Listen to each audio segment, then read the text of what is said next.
सेंसिवेरिया, जिसको snake plant भी कहा जाता है, क्या हम इसको पत्ते से ग्रो कर सकते हैं? आज हम इसी पर बात करेंगे।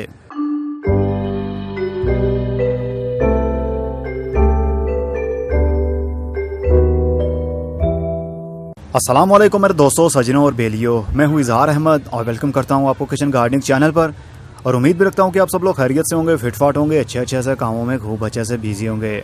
आपको मालूम है स्नेक प्लांट को पप से भी हम डिवाइड कर सकते हैं, मतलब ये बच्चे देता रहता है, साथ साथ हम उनको चाहें तो निकाल कर अलग कर सकते हैं। लेकिन इस वीडियो में हम सीखेंगे स्नेक प्लांट के पत्ते से हम किस तरह इसकी रूटिंग शुरू करवा सकते हैं। स्नेक प्लांट एक बहुत ही ढीठ प्लांट होता है, कम पानी मिले ज्यादा पानी मिले ये सर्वाइव करता ही रहता है। और ये प्लांट इंडोर लो लाइट में भी खूब अच्छे से ग्रोथ कर लेता है। और ये एयर प्योरीफायर भी हुआ, मतलब हवा के अंदर जो बैड गैसेस होती हैं उनको भी साफ करता है। तो चलिए फिर आज इसकी कटिंग लगाने के बारे में सीखते हैं, वो भी इसके पत्ते से। मैंने कटिंग लगाई थी, आई थिंक अब इसकी रूटिंग शुरू हो चुकी होगी। तो इसको निकाल कर देखते हैं इसकी जड़ें निकली हैं या नहीं। ये करीब 1 महीने से मैं इसको इसी तरह देख रहा हूँ, हरे का हरा। तो मैं भी इसकी नीचे से रूटिंग भी शुरू हो गई। अरे वाह, ये देखिए किस तरह इसकी रूटिंग शुरू हो चुकी है। तो आज हम वीडियो के अंदर यही सीखेंगे कि किस तरह हम इसकी रूटिंग को शुरू करवा सकते हैं और कितने दिनों में इसकी रूटिंग शुरू होगी। स्नेक प्लांट का जो ऊपर वाला पत्ता होता है, नई ग्रोथ उसकी कटिंग को हम काटेंगे, मतलब उसके पत्ते को काटेंगे और उसको एज आ कटिंग ग्रो करने की कोशिश करेंगे। सिंपल आप 2 इंच का पत्ता ले सकते हैं जो नया ग्रोथ कर रहा हो, जिस तरह ये नई ग्रोथ है और ऊपर से पत्ता ऊपर वाली साइड पर ग्रोथ कर रहा था। इसको हम मिट्टी के अंदर लगाएंगे और देखेंगे इसकी रूटिंग शुरू होती है और कितने दिनों में। और ये भी देख लेते हैं कि इस पत्ते की रूटिंग शुरू हो पाएगी, क्योंकि ऊपर से तो हमने काट दिया है। अब ये वाला एरिया मिट्टी के अंदर लगाएंगे तो यहाँ से फ्यूचर में रूटिंग शुरू हो पाएगी या नहीं। बस ये ख्याल आपने रखना है कि इसको उल्टा ना लगाएं। अगर उल्टा लगाएंगे तो ये पूरा पत्ता गल जाएगा, इसकी रूटिंग शुरू नहीं हो पाएगी। और सीधा पत्ता लगाने से ही रूटिंग शुरू होगी। चलिए हम 2 कटिंग्स ऐसी लेते हैं जिनके ऊपर वाली ग्रोथ अलग हो रही है और नीचे वाली अलग। अब इनकी कटिंग्स को लगाने के लिए मैं ओनली भालू मिट्टी यूज़ कर रहा हूँ, ना तो कोकोपीट है और ना ही पीट मॉस, क्योंकि हर किसी के पास वो चीज़ें नहीं होती। मिट्टी तो हर किसी को मिल सकती है नर्सरी से आसानी से, तो मैंने भालू मिट्टी ले ली है। भालू मिट्टी उसको कहते हैं जो नहर की या दरिया की मिट्टी होती है। आपके नर्सरी पर जो भी मिट्टी मिलती है वही भालू मिट्टी होती है। हर शहर की मिट्टी का रंग अलग होता है, तो जो आपकी नर्सरी पर मिट्टी मिलती है वही गार्डन सोइल है, उसी को आप गार्डनिंग में यूज़ किया करें। मिट्टी का कौन सा रंग है ये आपको देखने की ज़रूरत नहीं। अब हम एक पॉट में 2 कटिंग्स लगाएंगे। 2 कटिंग्स हम लगाएंगे अप शूट वाली। इसको मैं हाफ मिट्टी के अंदर दबा दूंगा। मिट्टी बिल्कुल ही ड्राई आपने लेनी है। अगर गीली मिट्टी के अंदर लगाते हैं, जो पुरानी मिट्टी आपके पास पड़ी हो, तो बहुत ज़्यादा चांस ये होगा कि उसके अंदर फंगस भी हो सकता है और कीड़े भी हो सकते हैं। इसलिए मिट्टी को कंप्लीट सन ड्राई कीजिए, सूरज की धूप में उसको फैला दें 5 से 6 दिनों तक। जब वो कंप्लीट ड्राई हो जाए तो उसको भरी करने के बाद उसके अंदर सीडलिंग भी कर सकते हैं और कटिंग्स भी लगा सकते हैं, तो आपको अच्छा रिजल्ट मिलेगा।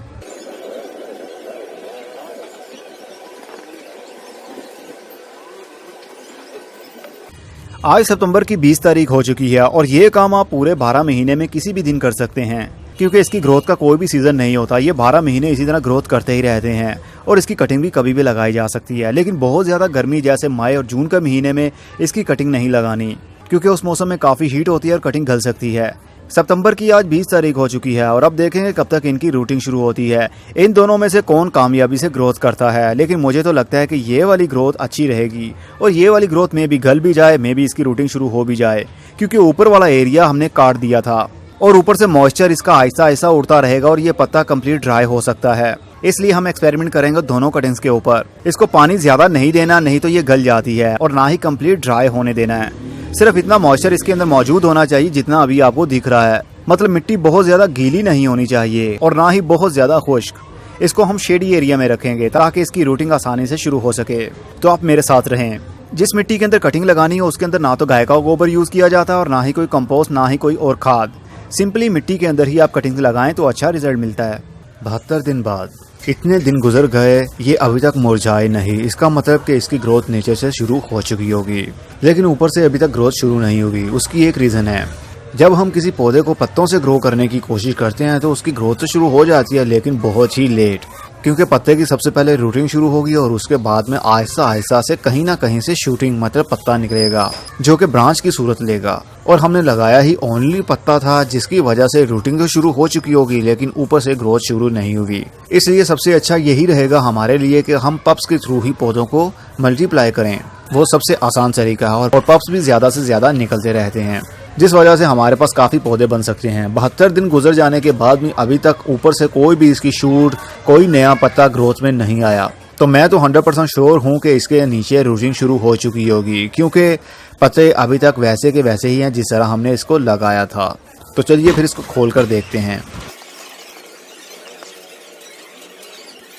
लीजिए जनाब, पत्तों की ग्रोथ तो शुरू हो गई, मतलब इसकी रूटिंग शुरू हो गई है। अभी तक कोई भी चांस नहीं दिख रहा हमें कि वहां से पत्ता भी निकलेगा, फ्यूचर में कोई ब्रांच बनेगी। लेकिन इसकी ग्रोथ शुरू हो गई है और हो जाएगा फ्यूचर में भी, लेकिन काफी टाइम लगता है इसको पत्तों से ग्रोथ करवाने पर। अगर हम इनको पॉली हाउस के अंदर रखते शुरू से ही तो अब तक इनके पौधे बन चुके होते हैं, क्योंकि ये एक इंडोर प्लांट है और इसको ह्यूमिडिटी वाला एरिया भी ज्यादा अच्छा लगता है। नमी इसको मिलती रहेगी तो इनके पत्तों की ग्रोथ भी होती रहेगी और नीचे से रूटिंग भी शुरू होती रहेगी और पौधे डिवाइड भी होते रहेंगे, मतलब पप्स देते रहेंगे वो।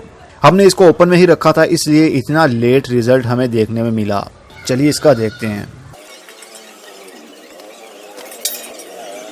इन दोनों की रूट्स भी शुरू हो चुकी हैं, लेकिन अभी तक कोई ऊपर से पत्ता ग्रोथ में नहीं आया। इनकी जड़ों को हवा नहीं लगती, जब मर्जी इसको उतारिए और लगाइए, मतलब इसको जब मर्जी शिफ्ट कर सकते हैं किसी भी गमले में। तो इस वीडियो के अंदर हमने सीखा कि किस तरह हम रूटिंग शुरू करवा सकते हैं सेंसिवेरिया मतलब स्नेक प्लांट की, वो भी पत्तों की थ्रू।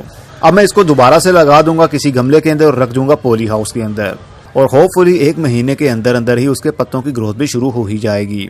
अब मैं चलता हूँ, अगली वीडियो में फिर किसी नई इन्फॉर्मेशन के साथ मिलेंगे। तब तक के लिए खुदा हाफिज, good bye, see you and tata, और अपना बहुत सा ख्याल रखिएगा।